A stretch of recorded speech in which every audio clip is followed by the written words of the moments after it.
Here we're making rat tail, guys, chicken foot or salsi as it's popularly known. As a child growing up, this is what I'm accustomed buying at school, so I make this version. So let me show you how it's being done. I add a cup of flour into my mixing bowl, and then I'm going to add some salt, some freshly grated garlic, and some cayenne pepper. At this time you can add some green seasoning. You can add some ground cumin into this to bring it to another level.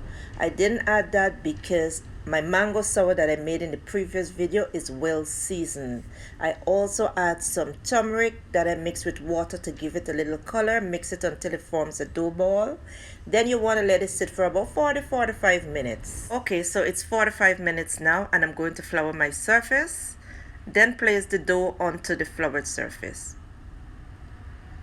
At this time you want to use a lot of flour because you're going to see why. Once you're cutting this dough, you don't want it to stick together, so you must use a lot of flour. Divide the dough into 4 equal parts, and you can make a dough ball again out of this. I just roll it just the way it is. Make sure you use a lot of flour. Roll it very thin. The thinner you roll your dough, the more crispier or crunchier your rat tail or chicken foot is going to be. Place some more flour over it. Then cut it into 2.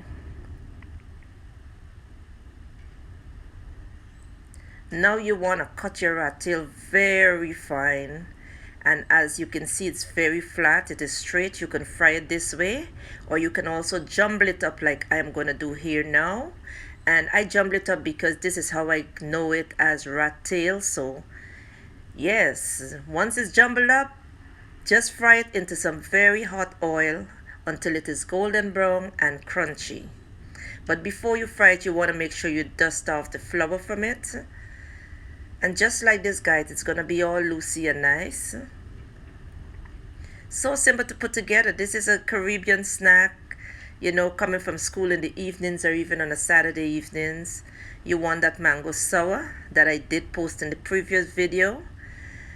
With your rat tail or even plantain chips, you can eat that sour with whatever you want. But let's base on this rat tail, guys. It is such a nice snack to crunch on.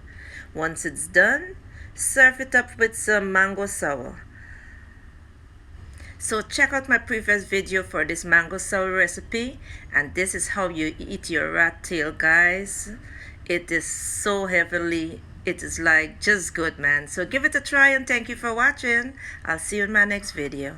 Enjoy.